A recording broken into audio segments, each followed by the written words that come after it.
o Coronel Blanco sugeriu uma vinda minha e do Cristiano a Brasília para se tratar especificamente dessa aquisição dessas vacinas. Mas eu não conhecia o senhor Roberto Dias. Não tinha tido nenhum contato com ele, telefônico, de mensagem, nada. O pedido dessa majoração foi exclusivamente do senhor Roberto Dias. Qual era a proposta de propina? Qual era o valor? Era $1 por dose. $1 por dose? Sim, senhor, excelência. R$3,50, excelência, a primeira proposta. Todo dia acompanhamos um capítulo novo da CPI da Covid-19. Será que a CPI vai ter algum desfecho?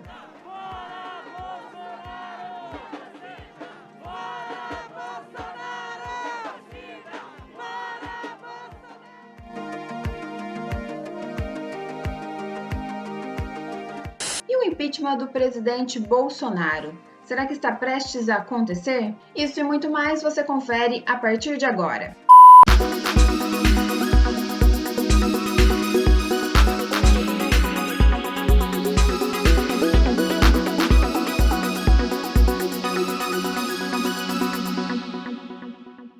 Oi, gente, tudo bem? Sejam bem-vindos ao meu canal. Eu sou Heloísa Fontes e aqui você encontra conteúdo de valor. Alguns destaques eu já antecipei, porque o assunto hoje é política brasileira. Eu tive o prazer de entrevistar o cientista político Araré Carvalho. Ele traz toda a sua análise do cenário que estamos vivendo na atualidade. Fique ligadinho e confira tudo, mas antes, deixe seu like, se inscreva no canal, ative o sininho para receber notificações de conteúdos novos e compartilhe esse vídeo com os amigos. Assim, mais pessoas poderão ter acesso a esse conteúdo. E agora, vamos ao tema? Araré, gostaria de agradecer muito a sua participação aqui no meu canal, trazendo aí informações sobre a política brasileira. E eu já começo te perguntando, como você avalia essa CPI do coronavírus? Olá, Heloísa, obrigado pelo convite. A gente é parceiro de muito tempo, né? E agora aqui no seu canal, fiquei muito feliz pelo convite.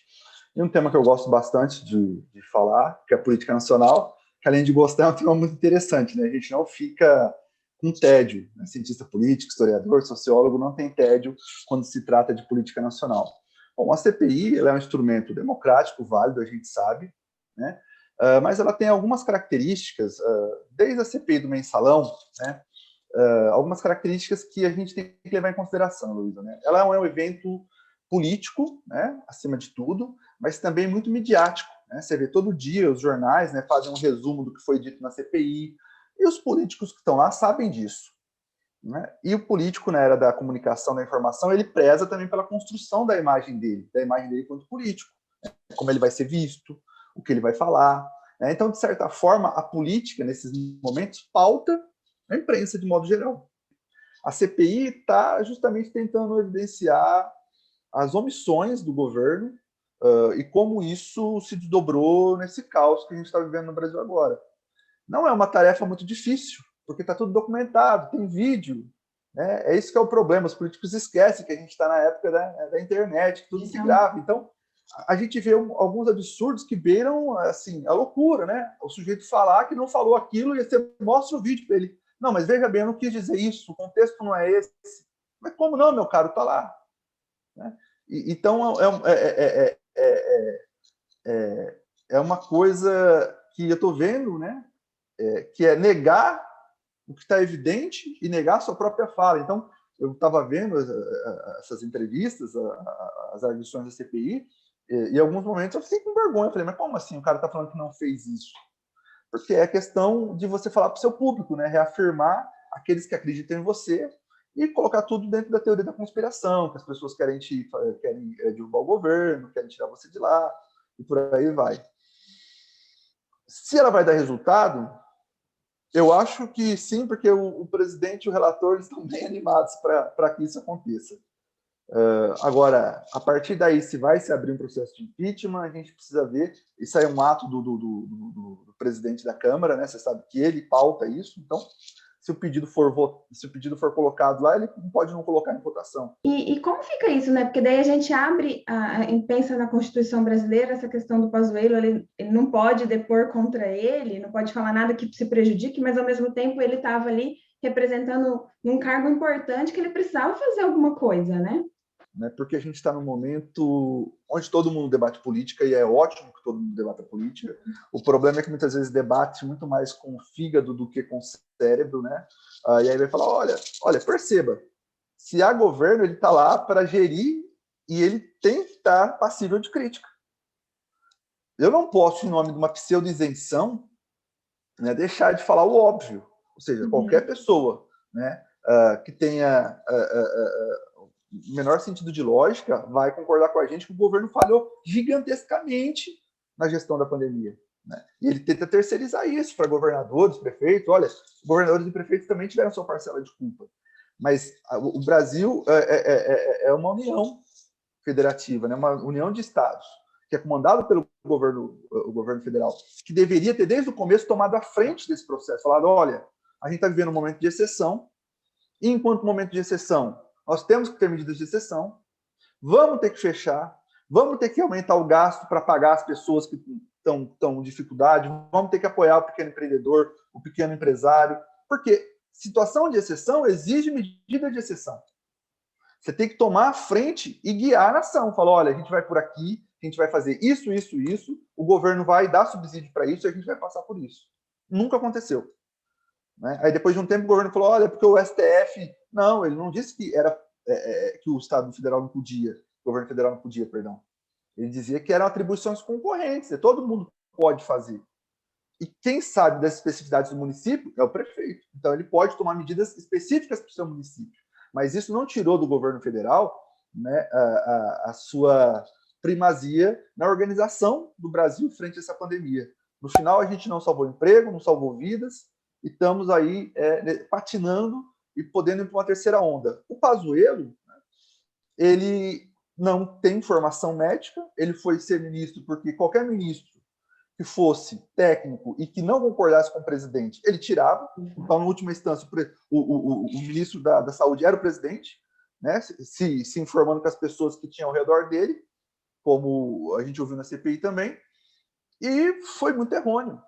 E o problema de errar, e se erra, né, você viu, o Boris Johnson também está passando na Inglaterra agora por uma espécie de CPI lá, onde o ministro da Saúde dele foi lá, o ex-ministro da Saúde detonou, e se colocou culpa também, ele falou, olha, eu também errei muito, a gente errou, e o Boris Johnson, ele mudou rápido de posição. No começo ele começou com esse negócio de negacionismo, depois ele voltou atrás, ele ficou doente, promoveu o lockdown, mas ele falou que realmente tem culpa. Esse ministro foi lá, falou, não, a gente também tem culpa porque a gente errou muito, muitas vidas poderiam ter sido salvas. Aqui no Brasil, a CPI, ela está, óbvio, né, de olho nas eleições de 2022, tanto por parte da oposição, como por parte da situação. Então, nesse sentido, você vê uma tentativa muito grande, né, do Pazuello, a famosa capitã cloroquina, que eu me esqueci o nome dela agora, né, de blindar a figura do presidente, né, a ponto do Pazuello falar que não recebia ordem nenhuma do Bolsonaro, quando a gente tem um vídeo do Pazuello falando que ia comprar 60 milhões de doses de Coronavac no final de 2020, para ser entregue ainda no final de 2020, 60 milhões de doses. O Bolsonaro fala no outro dia, não, isso não vai acontecer, porque eu sou presidente, isso não vai acontecer. E depois tem um vídeo do Pazuello falando, olha, manda quem obedece, manda quem pode, obedece quem tem juízo. Então, você pode amar o governo, detestar o governo, mas a gente tem que trabalhar com os fatos. Né? Já diria o pai da ciência política, Maquiavel, vai dizer que aquele que trabalha com as coisas como deveriam ser e não como são de fato, trabalha primeiro para sua desgraça do que para o seu sucesso. A gente tem que entender o país a partir dos dados concretos que a gente tem, independente se você odeia ou se você ama o governo. E no tocante, para copiar o nosso presidente, né, que gosta tanto do tocante, e no tocante ao combate ao Covid, o governo errou, e errou muito feio. Olha só, a gente está com 1 ano e meio já de pandemia, agora que vai ser um protocolo do Ministério da Saúde, agora que a gente está ouvindo falar de campanha para vacinação, agora que a gente está vendo campanha para uso de máscara e distanciamento social. Ou seja, 1 ano e meio depois, está sendo agora o protocolo que o Ministério da Saúde vai divulgar. Ou seja, atrasado. Por quê? Porque a gente era uma coisa que o presidente Bolsonaro batia tanto na eleição, né? Ele falava, vamos acabar com a ideologia no governo, ideologização. Primeiro que ele não entende o conceito de ideologia, né? Só os outros têm ideologia, ele não tem. A ideologia dele não é ideologia, é a verdade. E, na verdade, ele fez o contrário disso. Ele ideologizou uma doença, ele defende ainda um medicamento sem eficácia, ele dá mau exemplo. Ah, professor, mas é problema dele. Não é, ele é chefe de nação. Então ele aglomera, ele vai sem máscara nos lugares. Ele tem que dar exemplo disso. E, infelizmente, nesse ponto, né, o governo erra e dá munição para a oposição da CPI. Muita munição para eles. E a gente vê toda a situação que foi com o Amazonas, né, que gerou tudo isso. E aí, quando você fala do Bolsonaro, né, ele realmente é a figura máxima do poder aqui no Brasil. Ele deveria dar o exemplo aí. Aqui ele anda sem máscara. Recentemente ele foi para um evento político, foi no Equador, se eu não me engano. Equador, né? E ele estava de máscara. Lá ele segue o protocolo porque ele tem que seguir, né? Até aproveitando, Araré, eu gostaria que você mostrasse aí a autonomia, pensando aí nos poderes, porque gerou-se muita dúvida. Ah, eu vou seguir de acordo com o governo? Vou seguir governo estadual, governo federal? Como fica isso? Na verdade, essa determinação do STF, né, quando foi dada, é bom lembrar que o STF é outro problema, né? As pessoas confundem, né? O STF ele não age por direito, ele age quando é provocado, ou seja, o STF só dá palpite nas coisas quando ele recebe alguma provocação, né? Quando ele é provocado no sentido de que é pedido para ele dar uma determinação, ele é acionado para isso. Então, essa demonização que tem do STF, por exemplo, de achar que os ministros são ditadores, né? Na verdade, eles respondem a provocações legais que são feitas pelo STF. E isso foi feito justamente quando o governo disse que não permitiria lockdown, né? E aí o STF entendeu que essas especificidades, né, de cada cidade, quem entende melhor é o prefeito, não é o presidente, porque o prefeito está vivendo ali dentro. Então, deu autonomia nesse sentido para o governo, para o prefeito decidir, né, para o governador negociar esse tipo de coisa. Mas é dentro de uma situação sui generis, né, uma situação excepcional, isso não acontece sempre, né? Em relação à autonomia dos poderes, das esferas do executivo, né, federal, estadual, municipal, no Brasil a gente precisa de uma reforma federativa urgentemente, né? A gente tem muito imposto que fica só na esfera federal e não é repassado para os estados e municípios. E também as constituições, né, e as leis orgânicas municipais, elas estão submetidas à Constituição Federal. Você não pode fazer nada que seja inconstitucional. A gente tem uma lei máxima, que é a Constituição Federal. O que acontece também muito no Brasil é isso, né? Se eu te contar que quase 60% das leis aprovadas em câmaras municipais são tudo inconstitucional. Aí a Comissão de Justiça barra, fala, olha, meu lindo, isso não pode, porque a Constituição não permite. Então, a gente tem autonomia do governo federal ainda. Agora, em relação aos poderes, né, se a gente for pensar o executivo, o legislativo e o judiciário, a ideia deles é que eles têm equipotência, né? Ou seja, têm o mesmo poder para um fiscalizar o outro, né? É o que geraria o que o Montesquieu chamava de moderação, né? A moderação é o quê? Você ter a equipotência entre os três poderes, de modo que eles tenham independência e possam fiscalizar um ao outro, para não gerar nenhum poder extremo de um deles e haver distorções no governo. A ideia é essa. Então, mesmo no regime presidencialista, a gente tem que lembrar que não é monarquia, né? Não é absolutismo. O presidente está sujeito também à Constituição. E a Constituição, sabe por que ela é fundamental, Luísa? Porque a gente fala que a Constituição é o governo dos governos. Porque o Bolsonaro passa, o Temer passa, a Dilma passa, o Lula passa, o Fernando Henrique passa, mas o país continua. Então, você precisa ter um referencial. É o governo de quem governa a Constituição. São os limites. E o Bolsonaro, como a gente estava falando, enquanto figura pública e presidente, ele extrapola a condição dele de sujeito político, que ele tem todo o direito de ser, de falar as coisas que ele fala, só que ele só é sujeito político. Né? Ele vai na praia, ele vai andar de jet ski, ele vai andar de cavalo, ele vai andar de moto. Né? Agora eu pergunto para vocês, né? Quando vocês viram ele sentando e conversando de fato sobre alguma proposta específica para a crise econômica, para o desemprego? Quando você viu ele, não sei, homenageando o pessoal que trabalha na frente da saúde, indo conhecer os hospitais, indo lá em Manaus para ver o caos que se instalou lá? Ou seja, ele só é agente político 24 horas por dia, ele não é presidente. E eu falo isso tranquilamente, né? sem medo, porque é só as pessoas pararem e olharem, você não precisa acreditar em mim. Não é um processo de crença. Pegue a agenda do governo, olhe as falas dele. Né?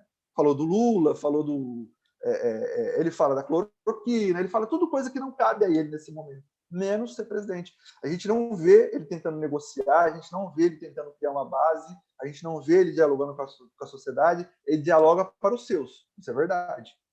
Usando essas coisas que transformam assuntos desimportantes em assuntos importantes e deixa assuntos importantes em assuntos irrelevantes. A verdade é essa, ele desgasta muito, né? E pauta também a imprensa por esse lado, né? Ele é inteligente nesse sentido, ele pauta a imprensa todo dia, aquele cercadinho lá, falando absurdo, falando impropério, mas de certa forma ele aparece todo dia, ele pauta a imprensa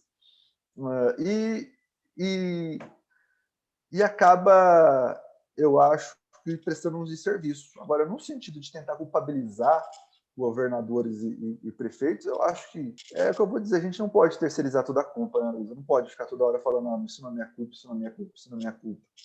Não, pô, você foi eleito para ser governante, você não pode ficar, você tem que assumir isso, né? O Paulo Guedes diz que agora vai começar algumas ações do governo, né? Já avisando a eleição, ele disse, né? Então acho que deve ter alguns processos de privatização.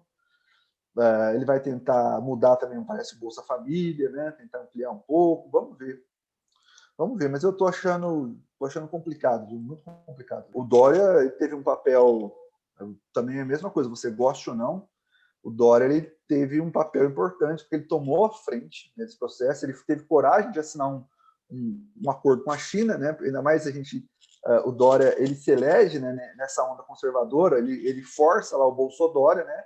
Então, é político, né? Político na acepção da palavra, mas assim, enquanto gestor, como ele gosta de falar, ele teve uma importância muito grande, né? A gente estaria muito mais atrasado se ele não tivesse tomado essa frente de fechar esse acordo com o laboratório chinês para a gente estar produzindo aqui a Coronavac, porque a gente estaria muito, muito pior, porque eu acho que 80% das vacinas usadas no Brasil é Coronavac e que veio, né, desse acordo firmado por ele. Você gosta ou não do Dória, né? Eu vejo muita gente criticando por conta do lockdown, né?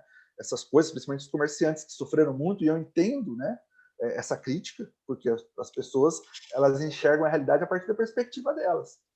Se eu estou com o comércio fechado, né, e as coisas estão ruins, eu tento atribuir, né, ao Dória, mas a pandemia não foi ele que criou. Ele está tentando gerir da maneira mais correta, me parece possível, mas um país pobre como o nosso, Luiz, é muito difícil, né? Você faz lockdown, ele nunca é feito completamente. As medidas sanitárias também, a gente estava conversando, você passa em barzinho, você vê que não respeita, aí depois reclama que fecha. Então, a gente tem uma questão multifatorial, né? A gente está falando do presidente, porque ele é a figura pública que tem que ser cobrada, mas a população, de modo geral, também pecou muito, né? E muitos também por desacreditar. Eu estava no mercado esses dias, um senhor falando, o Moça Caixa perguntou, quando vai terminar essa pandemia? Ele falou, quando terminar vão inventar outra, porque é para dominar o povo. Eu falei, puta, velho. Sabe, umas coisas absurdas assim a gente ouve nesse sentido. Mas eu reputo ao Dória um papel importantíssimo nessa pandemia. Ele fez isso porque ele estava capitalizando politicamente. É claro, todo político age politicamente. Tudo é política. Né? Se você chupa um chiclete e opta por jogar o papel no chão, você está fazendo política. Você está escolhendo sujar a cidade, alguém vai ter que passar lá depois varrer. Então, todo ato é político. Parem com essa ideia de achar que política é uma coisa fora do nosso nicho de vida. Tudo que a gente faz é político. Toda decisão, desde jogar um papel no lixo ou no chão, é uma decisão política. Ele estava pensando em capitalizar, sim, né, para as eleições de 2022, ele seria um candidato forte à presidência. Eu digo seria porque a possível entrada do Lula acaba inviabilizando, né, tanto que ele está pensando em se candidatar a governador. Mas está todo mundo procurando uma terceira via, e quem sabe ainda ele se encoraja nessa terceira via.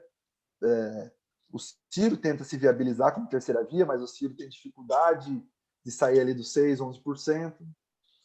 Você já se falou do Luciano Huck, do Joaquim Barbosa, né? Essa terceira via ela tem que existir, né? Porque é importante existir, quanto mais opções melhor, para a gente não ficar depois falando que não tinha opção de votar. E se viabilizar, né, Luísa? Não adianta só também viabilizar e fazer acordo, fazer aliança, porque nós vivemos um regime presidencialista de coalizão. e você precisa fazer aliança aqui. Né? Então, eu não sei. Seria interessante a gente ter uma terceira via, uma terceira opção, uma quarta, quinta opção. Voltando à questão do impeachment, Araré, pensando que, além da CPI, também tiveram alguns pedidos, né?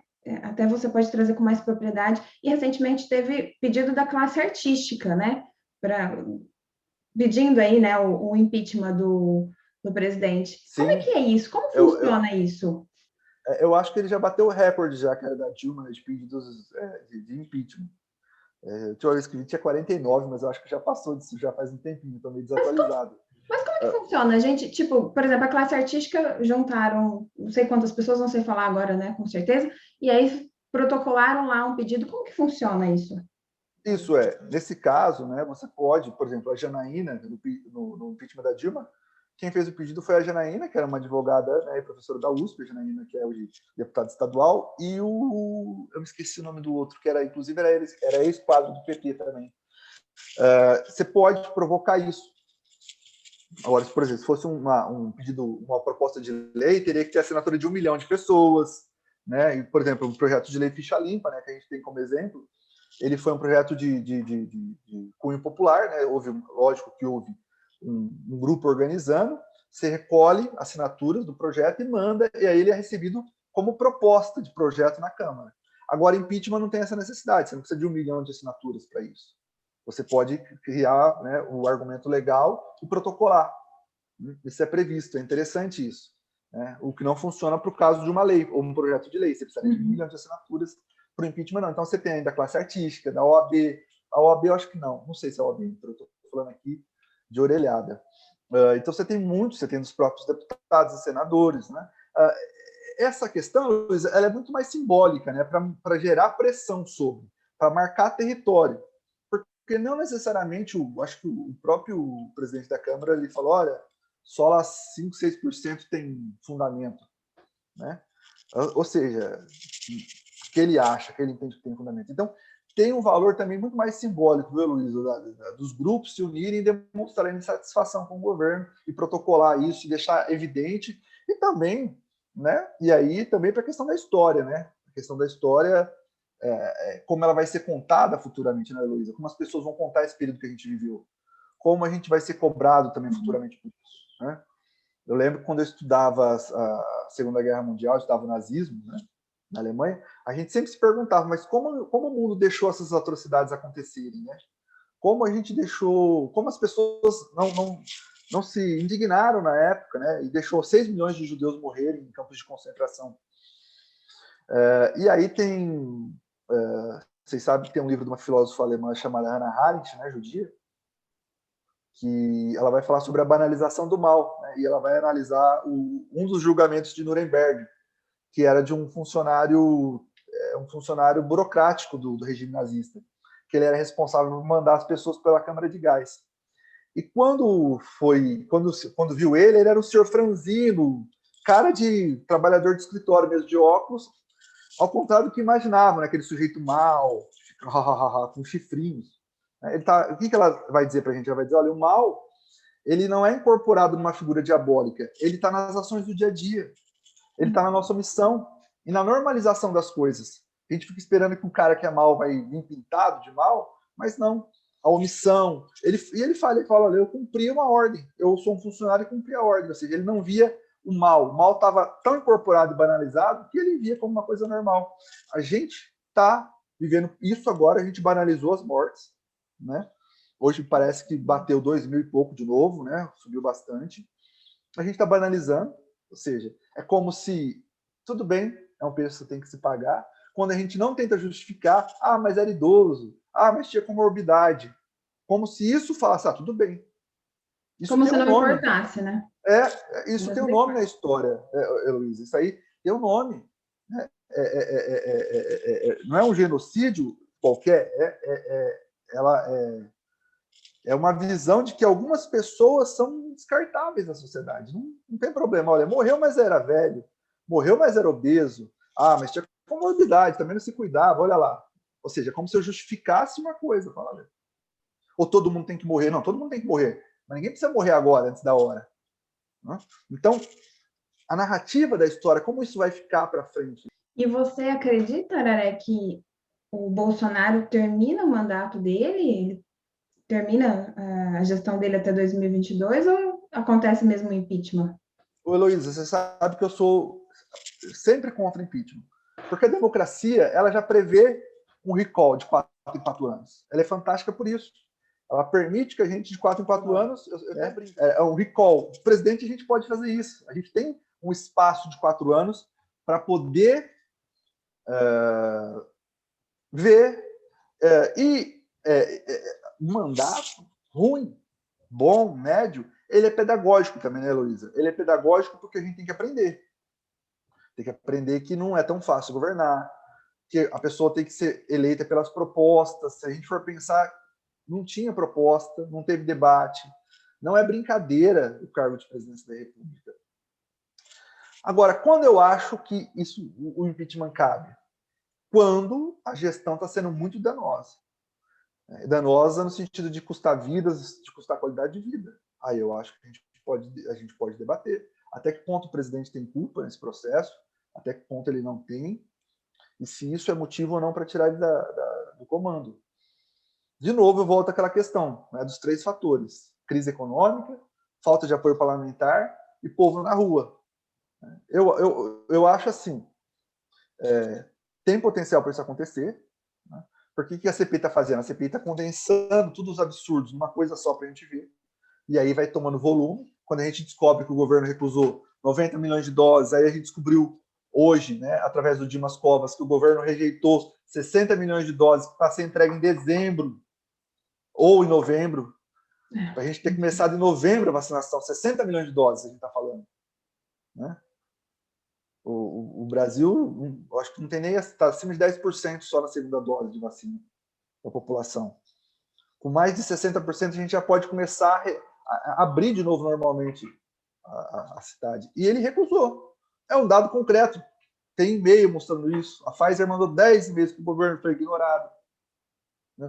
Então, isso tem que ter um desdobramento, uma responsabilização. A pessoa tem que saber que quando ela é representante popular, ela é agente político, mas ela também tem responsabilidade. E ela vai ser cobrada para isso. Tem coisas muito boas. Tem férias que você pode gastar quase 2 milhões de reais nas férias. Ótimo, delicioso. Mas tem a parte ruim também, que é ser responsabilizado. E se for o caso, eu acho que a gente deve abrir exceção. O problema é que o Brasil, a nossa democracia vai ficando muito marcada por esses processos de impeachment, do Collor, da Dilma, do Bolsonaro. Isso, do ponto de vista institucional, é sempre perigoso, né? Porque você pode banalizar também o instrumento do impeachment, que é um instrumento último recurso. Eu acho que ele já foi banalizado já algumas vezes, né? Tanto no caso do Collor, no caso da Dilma, né? E aí é perigoso, né? Você cria algum motivo, você perde o apoio parlamentar e aí você está fora de novo do jogo. Mas se eu fosse chutar, Luísa, para depois eu entrar em descrédito, eu acho que, como a gente tem eleição, né, daqui a um ano, eu acho que dificilmente a gente vai ter uma ruptura institucional nesse momento. Né? Até porque eu acho que a oposição também acredita na história do sangramento, né, que é perigosa, né? do presidente chegar muito fraco, né, até a eleição e perder nas urnas. Por um outro lado, a gente pode ter, de repente, uma melhoria da vacinação esse ano, né, porque vai vir até o final do ano bastante vacina, o comércio começar a reagir ano que vem e ele surfar na onda da melhora econômica, porque vocês sabem que as pessoas, elas analisam a situação do país, a situação política, pelo prisma da economia. Heloísa, essa discussão de ética, essas outras coisas, elas só aparecem em momentos de crise econômica. Quando está todo mundo comendo bem, eu compro, eu vendo, quando eu estou inserido no processo de compra e de venda, as pessoas deixam esse debate ético lá por último. Então as pessoas enxergam a política como? Pelo prisma da economia. Opa, comecei a melhorar a vida, estou tomando cerveja de novo, voltei a tomar uma cervejinha melhor, voltei a fazer churrasquinho, estou conseguindo pagar as prestações da minha moto. Não estou falando nada excepcional não, né? Porque a massa salarial do Brasil é muito baixa. Né? A média dos salários aqui do brasileiro é um salário mínimo, meio, 2 máximo.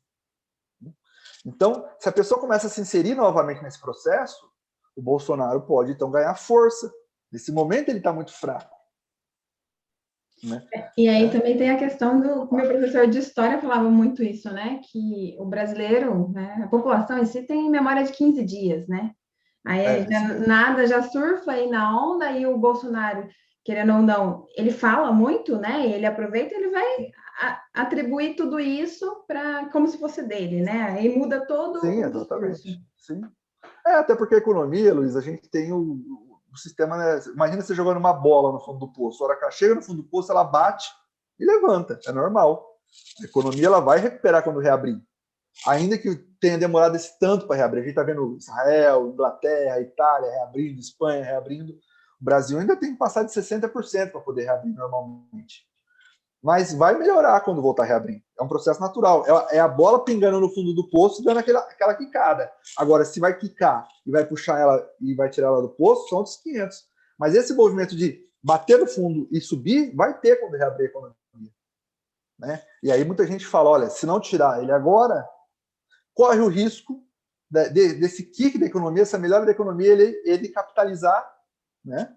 E isso vai acontecer sem nenhuma medida. Vai acontecer pelo simples fato da gente retomar minimamente a vida normal. Estou dizendo normal porque eu acredito que nunca mais vai ser como era. Né? Mas ele pode capitalizar disso. Então tem muita gente que acha que deve usar o instrumento da CPI para promover já de fato a queda do Bolsonaro e inviabilizar uma candidatura dele também. Né? Tem esses dois ramos, né? Os que acham, olha, vamos bater nele até sangrar para ele chegar fraco na eleição, e aqueles que dizem, olha, pode ser que ano que vem as coisas estejam um pouco melhor, né? E mesmo estando ruim do jeito que está, você tem 35% da população que apoia o governo. 35%. É muito. Né? Muita gente, exatamente. É uma base muito grande. Araré, muito obrigada pela entrevista e por toda a sua análise. Conteúdo muito rico. E no próximo vídeo vamos continuar falando de política brasileira. Vamos abordar toda a polêmica envolvendo a votação impressa.